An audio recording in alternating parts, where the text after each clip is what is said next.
औज़ुबिल्लाहि बिस्मिल्लाहिर्रहमानिर्रहीम। तो आज हम गैसेस एक्सचेंज के चैप्टर में जो नेक्स्ट टॉपिक स्टडी करने जा रहे हैं वो है रेस्पिरेटरी डिसऑर्डर्स। तो रेस्पिरेटरी डिसऑर्डर्स तो बहुत ज़्यादा होते हैं, लेकिन हम यहाँ पर अपने सिलेबस के अंदर मौजूद चंद एक जो रेस्पिरेटरी डिसऑर्डर्स हैं उनमें से एक या दो को आज के लेक्चर में स्टडी करेंगे। जैसे कि हमारे सिलेबस में मौजूद है bronchitis, emphysema, pneumonia, ESMA, lung cancer. तो इनमें से आज के लेक्चर में हम इंशाल्लाह ब्रोंकाइटिस और एम्फिसेमा जो है इसको स्टडी करेंगे। तो सबसे पहले हम देखते हैं ब्रोंकाइटिस। एक्चुअली ब्रोंकाइटिस का मतलब क्या है, ये पहले भी कुछ लेक्चर्स में ये बात हो चुकी कि आइटिस का वर्ड जहाँ भी आ जाता है उसका मतलब होता है इन्फ्लेमेशन। तो जिस ऑर्गन के साथ अगर हमने आइटिस लगाया हुआ है, इसका मतलब है उसकी इन्फ्लेमेशन। यहाँ पर क्योंकि ब्रोंकाइटिस है तो इसका मतलब है इन्फ्लेमेशन ऑफ द ब्रोंकाई या bronchioles. Bronchitis is an actually inflammation of the lining of the bronchial tubes या bronchi or bronchioles। ब्रोंकाइटिस जो है एक्चुअली ये दो टाइप का हो सकता है, जैसे एक्यूट ब्रोंकाइटिस है और क्रॉनिक ब्रोंकाइटिस है। एक्यूट का मतलब ये होता है कि कोई ऐसी बीमारी जो कम अरसे के लिए यानी शॉर्टर पीरियड ऑफ टाइम के लिए होती है, but it is more in intensity. उसकी शिद्दत कुछ ज़्यादा हो और कुछ कम टाइम पीरियड के लिए हो, उसको कहते हैं एक्यूट डिजीज़। और जो लंबे अरसे तक मौजूद रहे यानी जल्दी ट्रीट ना हो, लॉन्गर पीरियड ऑफ टाइम के लिए वो बीमारी रहे लेकिन शिद्दत में कंपैरेटिवली कम हो, तो उसको कहते हैं वो क्रॉनिक हो गई। तो यहाँ पर एक्यूट ब्रोंकाइटिस जो है उसमें और क्रॉनिक ब्रोंकाइटिस में एक से दो डिफरेंसेस जो हैं वो जस्ट हम देख लेंगे कि एक्यूट ब्रोंकाइटिस जो होता है मोस्टली जब कोई हमें रेस्पिरेटरी फ्लू या कोल्ड वगैरह की बीमारी हो तो उसके 2, 3, 4 दिनों के बाद वो डेवलप हो सकता है।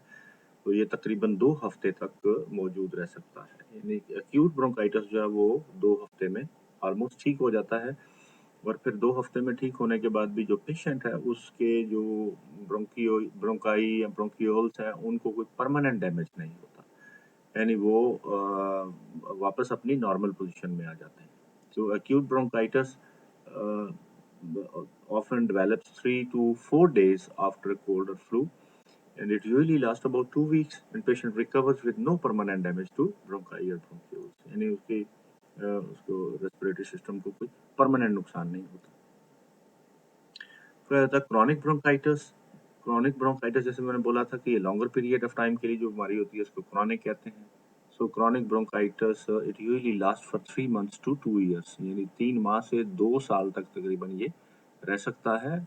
और मोस्टली ये देखा गया है कि इसमें जो ज़्यादा उम्र के लोग होते हैं यानी 45 एंड से प्लस की एज के उनमें क्रॉनिक ब्रोंकाइटिस ज़्यादा देखा जाता है, या जो बहुत यानी चेन स्मोकर्स हैं उनमें, यानी उसकी एक बहुत बड़ी वजह है और एज भी 45 एंड प्लस है तो उनमें ये ज़्यादा देखने में आता है क्रॉनिक ब्रोंकाइटिस।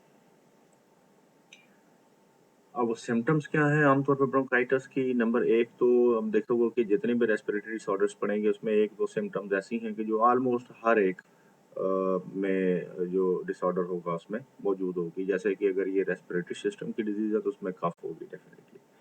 तो the main symptom of bronchitis is a productive कफ, यानी उसमें आपको स्पूटम कफ के साथ यानी बलगम वगैरह भी आएगी। फटीग होगी। फटीग का मतलब क्या होता है? थकावट का एहसास होना। ये ऑलमोस्ट रेस्पिरेटरी डिसऑर्डर्स में बहुत सारी डिजीज़ में आप देखेंगे फटीग की सिम्पटम उसमें भी होगी।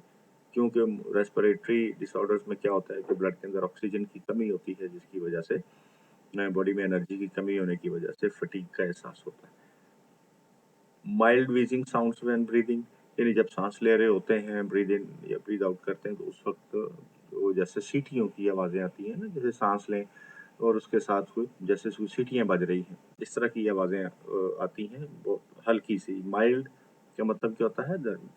हल्की सी। Wheezing sounds when breathing.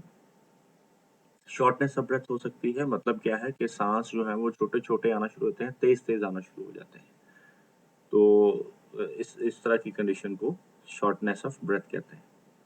बुखार हो सकता है लेकिन उसमें ज़्यादा चांसेस ये हैं कि अगर बुखार है तो फिर वो फ्लू या निमोनिया की अलामत हो सकती है। काजेज़ क्या हैं ब्रोंकाइटिस की? Bronchitis is more common in winter, यानी सर्दियों के मौसम में ये ज़्यादा होता है। वायरस और बैक्टीरिया जो है उनके इन्फेक्शन की वजह से ब्रोंकाइटिस हो सकता है। इसके अलावा जो कुछ इरिटेंट्स हैं जो हमारे रेस्पिरेटरी सिस्टम को, ये जो हमारे ट्यूब्स हैं, यानी ब्रोंकाई हैं, ब्रोंक्यूल्स हैं, उनके अंदर इन्फ्लेमेशन प्रोड्यूस कर सकते हैं। जैसे टोबैको स्मोक है, स्मॉग है। स्मॉग तो आपने देखा पिछले 2, 4, 5 साल में बहुत ज़्यादा बढ़ रहा है। कुछ केमिकल्स हैं, जैसे घरों में सफाई के लिए केमिकल्स इस्तेमाल करते हैं, उनके फ्यूम्स उड़ते हैं, परफ्यूम्स इस्तेमाल करते हैं। इसके अलावा कुछ लोग ऐसे होता है उनका वो काम ऐसी जगह पर कर रहे होते हैं कि जहाँ पर वो बहुत ज़्यादा एक्सेसिवली एक्सपोज्ड होते हैं टुवर्ड्स केमिकल फ्यूम्स, यानी केमिकल इंडस्ट्री में काम कर रहे हैं, जैसे या कॉटन इंडस्ट्री में जो लोग काम कर रहे होते हैं, वहाँ पर जो उसके जो पार्टिकल्स होते हैं और फिर डस्ट पार्टिकल्स जो एनवायरनमेंट मौजूद हैं, उससे भी ये इन्फ्लेमेशन हो सकती है और ब्रोंकाइटिस हो सकता है। ये एक डायग्राम अपना, इसमें आप लोग ये देख लेंगे कि फ़र्क क्या है दोनों में। ब्रोंकाइटिस में ब्रोंकाई और ब्रोंक्यूल्स कैसी होती हैं और नॉर्मल कैसी। ये नॉर्मल आप देखें कि इसके अंदर ये जो इसका बोर है आर्टरी का, वो इसका ब्रोंकाई का वो कितना नॉर्मल है, खुला हुआ है। और इसमें ये इन्फ्लेमेशन की वजह से इसका बोर जो है वो कितना तंग हो गया और इसके अंदर म्यूकस भी प्रोडक्शन हो रही है। और उसकी वजह से जब ये बंद होगी और इसमें से एयर जो है उसको गुजरने में काफ़ी दिक्कत होगी। इसमें एयर आसानी से गुजर सकती है और इसमें एयर आसानी से नहीं गुजर सकती।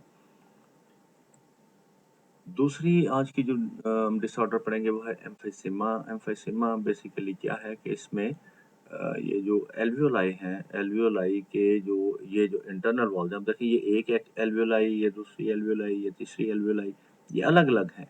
और हर एक एल्वियोलाई में जो गैसियस एक्सचेंज अलग होता है और यहाँ से वो जो एयर है वो यहाँ से आगे बाहर निकलती है।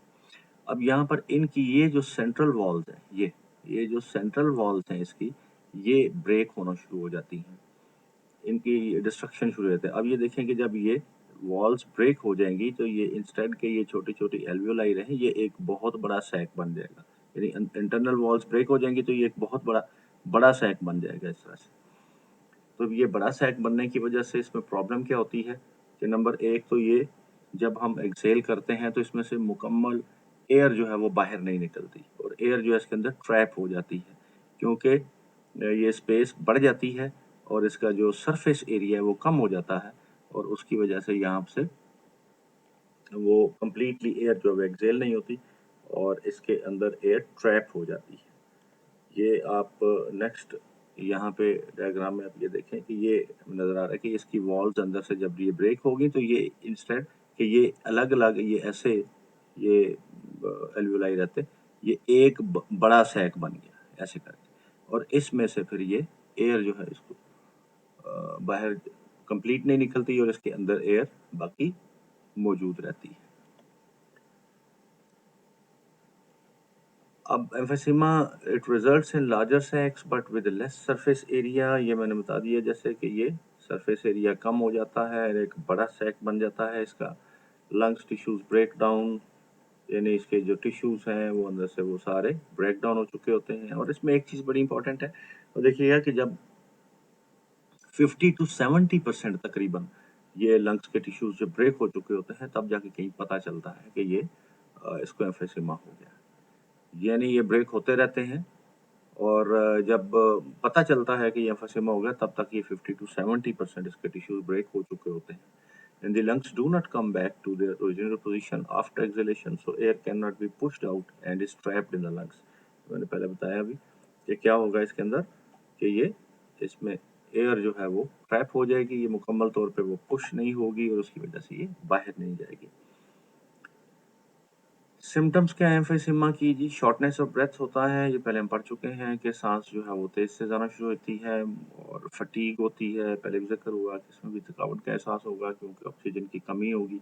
रिकरेंट रेस्पिरेटरी इन्फेक्शंस हो सकती हैं कि यानी जिसको ये प्रॉब्लम हो, एम्फीसिमा होगा, उसको बार-बार रेस्पिरेटरी ट्रैक की इन्फेक्शंस हो सकती हैं, यानी उसके ऊपर जो माइक्रो ऑर्गेनिज़म्स हैं, बैक्टीरिया वगैरह हैं, वायरसेस हैं, जिससे उनका इन्फेक्शन ज़्यादा होने के चांसेस होते हैं और बार-बार हो सकते हैं। उसका वेट कम होना शुरू हो जाएगा। By the time symptoms of emphysema appear, the patient has usually lost 50 to 70% of his or lung tissue. मैं पहले बता चुका हूँ कि जब तक उसकी सिम्टम्स आना शुरू होती हैं, पता चलता है कि एम्फाइसेमा है, तब तक वो 50 से 70% उसके लंग्स टिश्यू डैमेज हो चुके होते हैं। And the level of oxygen in blood may get so low that it causes serious complications. इसकी बात हो चुकी कि ये क्योंकि इसमें जो ऑक्सीजन है उसकी ब्लड के अंदर बड़ी शदीद कमी हो जाएगी और उसकी वजह से मज़ीद काफ़ी सारी जो आगे कॉम्प्लिकेशंस हैं वो पैदा हो सकती हैं। तो ये 2 डिसीज़ेज़ हमारी आज की हो गई, एक हो गई ब्रोंकाइटिस और दूसरी हो गई एम्फीसेमा। नेक्स्ट लेक्चर में इंशाल्लाह हम जो रिमेनिंग हमारे डिसऑर्डर्स हैं उनको स्टडी करेंगे और तब तक अल्लाह हाफ़िज़।